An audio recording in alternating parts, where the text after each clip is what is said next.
जय हिंद बच्चों। ये दो अटल आवासीय विद्यालय 2023 के हल प्रश्न पत्र का जो पिछले साल पेपर आया था उसका यह आखिरी वीडियो है। मैंने ऑलरेडी 3 वीडियो बना दिए हैं जिसमें मैंने हिंदी के, रीजनिंग के और गणित के भी प्रश्नों को बता दिया है। ठीक है, मैं अजय कुमार वाराणसी उत्तर प्रदेश से आपके अपने चैनल नव शिक्षण पे स्वागत करता हूँ। बच्चों ऑलरेडी देखिए ये जो क्वेश्चंस हैं मानसिक योग्यता के मैंने बता दिए हैं और इसके अलावा आपको बताना चाहूँगा कि देखिए व्हाट्सएप ग्रुप बना हुआ है तो वीडियो के डिस्क्रिप्शन में आपको लिंक मिल जाएगा। और ये जिस किताब से मैं बता रहा हूँ बच्चों, ये राघव प्रकाशन की किताब है। तो ये आपको जो भी मुख्य दुकानें हैं उत्तर प्रदेश की शहरों में तो वहाँ ये किताब उपलब्ध है। साथ में अगर आप फ्लिपकार्ट पे अटल आवासीय विद्यालय लिखते हैं राघव प्रकाशन, ठीक है, तो किताब आपको आ जाएगी। तो आप ऑनलाइन भी मंगा सकते हैं और ऑफलाइन भी जाकर खरीद सकते हैं। तो आइए क्वेश्चन नंबर 48 से मैं स्टार्ट करूं, जहां से मैंने 47 तक बता दिया है। तो इसकी प्लेलिस्ट आप ज़रूर देखा कीजिए और पैटर्न आप जान चुके होंगे। बेशक ये नवोदय के पैटर्न को कहा गया, लेकिन काफ़ी सवाल जो है अलग तरह के आए हैं। तो आपको पैटर्न देखना होगा कि किस किस तरह के प्रश्न आ रहे हैं और कैसे आपको अच्छे से तैयारी करनी होगी। मैं बेशक क्लास 9th के लिए भी बताना चाहूँगा। क्लास 9th वाले बच्चे क्या करेंगे, जो NMMS के मेरे वीडियोज़ हैं गणित और विज्ञान के, ठीक है, उसको आप बच्चों देख डालिए।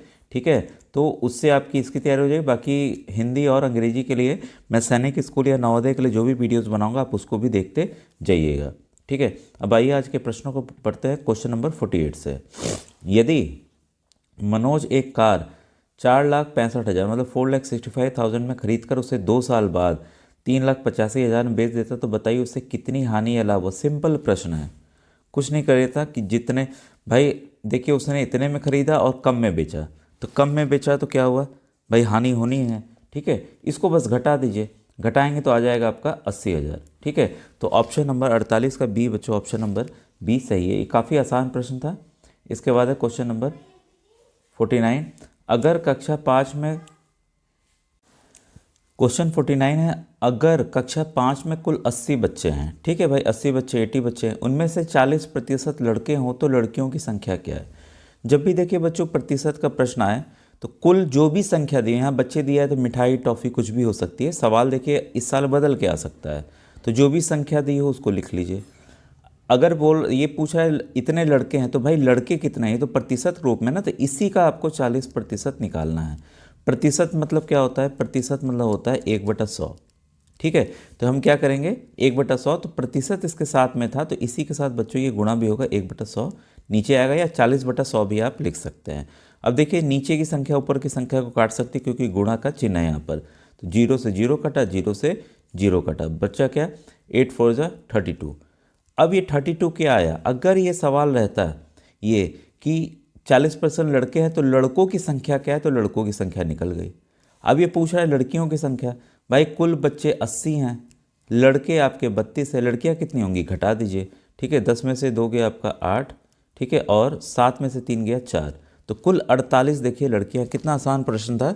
बस देखिए इसमें ना शब्दों को खेल सकते हैं, शब्दों को कुछ भी कर सकते हैं और संख्या को बदल सकते हैं, तो इसका आप ध्यान रखेंगे, ऐसे ये सवाल होगा।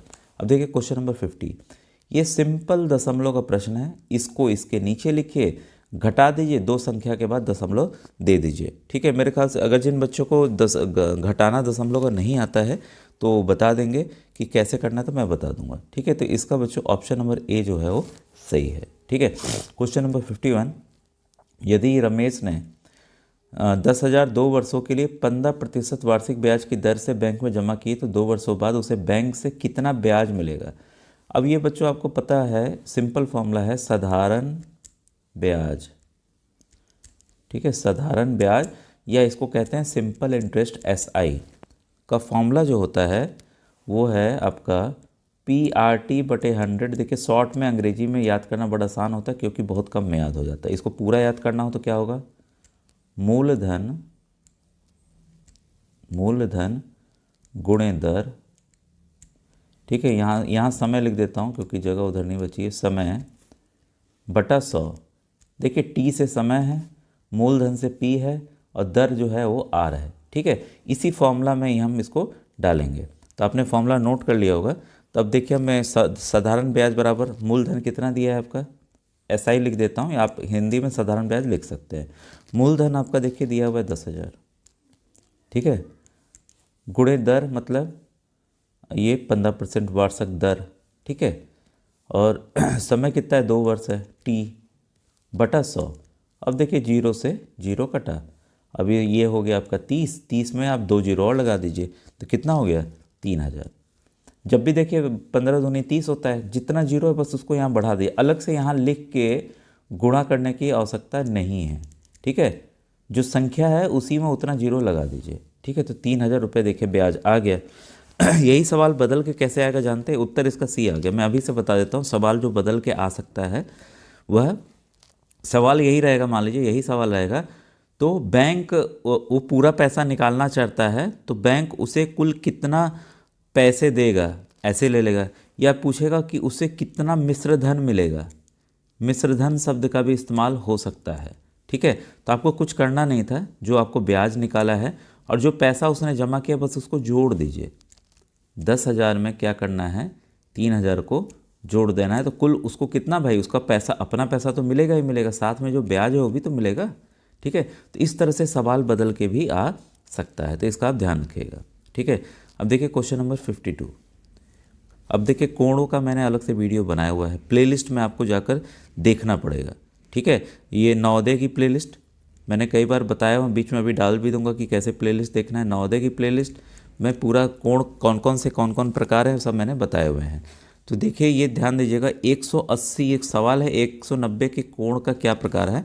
तो 180 डिग्री या कोण से ज़्यादा और 360 से कम को बृहत कोण कहते हैं, ठीक है। तो बृहत कोण कहते हैं, तो ये भाई 190 है, इसमें आ रहा है ना, इसी रेंज में आ रहा है ना, तो इसका क्या होगा आंसर, बृहत कोण। ऑप्शन नंबर बी बच्चों इसका सही है। तो देखिए बच्चों कुछ भी पूछ रहा हूँ आप यूट्यूब के कमेंट सेक्शन पूछिएगा, या यहाँ मतलब व्हाट्सएप पे मत पूछिएगा। दिए गए समकोण त्रिभुज को कोण सी का मान क्या है। एक अब आइए समकोण त्रिभुज जो दिया हुआ चित्र को देखें। बच्चों थोड़ा गला ख़राब हो रहा है, हो सकता है कि कुछ वीडियोस बाद में ना बन पाए, आज मैं बना दे रहा हूँ। अब ये देखिए इसको पूछा इसका मान क्या है। कई बच्चे चित्र वाले जब प्रश्न आते हैं घबरा जाते हैं, अरे कैसे होगा, जबकि काफ़ी आसान होता है बच्चों। समकोण त्रिभुज में बच्चों यहाँ जो कोण अगर इस तरह का बना है तो ये 90 अंश बनता है। आपको पता है तीनों कोण, ये कोण ये कोण ये कोण का योग जो है 180 डिग्री होता है, ठीक है। तो हम भाई जोड़ लें, इसको हम x मान लेते हैं, इसको क्या मान लेते हैं x। तो 90 + 60 + x बराबर 180, तीनों कोणों का इतना होता है। अब इसको जोड़ लीजिए, कितना हुआ 150, 150 + x बराबर 180। x बराबर ये संख्या बच्चों बराबर के दूसरे तरफ जाएगी तो माइनस में बदल जाएगी, ठीक है, क्योंकि यहाँ ये प्लस में है, ठीक है। तो इसको घटा दिए, कितना आ गया 30 डिग्री, ठीक है। तो उत्तर हमारा आ गया। कितना आसान प्रश्न था, चित्र आधारित प्रश्न था, तो आप घबराएंगे नहीं और इसको हल करके आसानी से निकालेंगे, ठीक है। अब देखिए क्वेश्चन नंबर 54। यदि किसी वृत्त की त्रिज्या 5 सेंटीमीटर हो तो बताओ उस वृत्त के व्यास की लंबाई कितनी होगी। बच्चों काफ़ी आसान है, बस हमें चीज़ें पता होनी चाहिए कि क्या फॉर्मूला होता है। देखिए कोई भी वृत्त होता है, इसको हम कहते हैं त्रिज्या। कि प्रकार हमने लिया, यहाँ धसाया और यहाँ ऐसे गोला बना दिया, तो जो प्रकार जहाँ धसाया और गोला बनाया तो इस दूरी को हम कहते हैं त्रिज्या, ये आर हो गया। इसी त्रिज्या को हम दोगुना कर लें, एक और आर कर लें, तो वही बच्चों बन जाता है व्यास। व्यास देखिए कहीं से भी खींचिए, ये हमेशा बराबर होगा। त्रिज्या भी कहीं से लीजिए वो भी बराबर होती है, ठीक है। तो व्यास बराबर क्या होता है, दो बार त्रिज्या मतलब 2r, क्या होता है 2r। तो बस हमें 2 से गुणा कर देना है 5 को, 2 × 5 कितना होगा 10 होगा। तो आसानी से देखिए भी प्रश्न समझ में आ गया कि कैसे करना चाहिए, ठीक है। अब देखिए यदि किसी धन की एक भुजा की लंबाई 15 सेमी हो तो घन का आयतन कितना होगा। देखिए आयतन का फॉर्मूला आपको पता होना चाहिए। अब तो नवोदय में इस तरह के प्रश्न नहीं आते हैं, लेकिन इसके भाई आ रहे हैं तो आएंगे। इसमें ये नहीं कहीं दिया है कि हम ये नहीं देंगे वो नहीं देंगे, तो आपको हर एक तरह के सवाल इसमें तैयार करने होंगे। अब देखिए घन का आयतन, जो घन होता है उसका आयतन क्यूब होता है, उसका आयतन होता है भुजा गुणे भुजा गुणे भुजा, ठीक है। भुजा गुणे भुजा या घन का उसका क्यूब, भुजा का क्यूब, इसी पे अगर पावर एक 3 डाल दें तो उसी का 3 बार गुणा खुद से करना है, ध्यान रखिएगा, यही होता है फॉर्मूला। तो 15 है तो 15 को खुद से हम क्या करें, 3 बार गुणा कर दें, तो आपका उत्तर बच्चों आ जाएगा।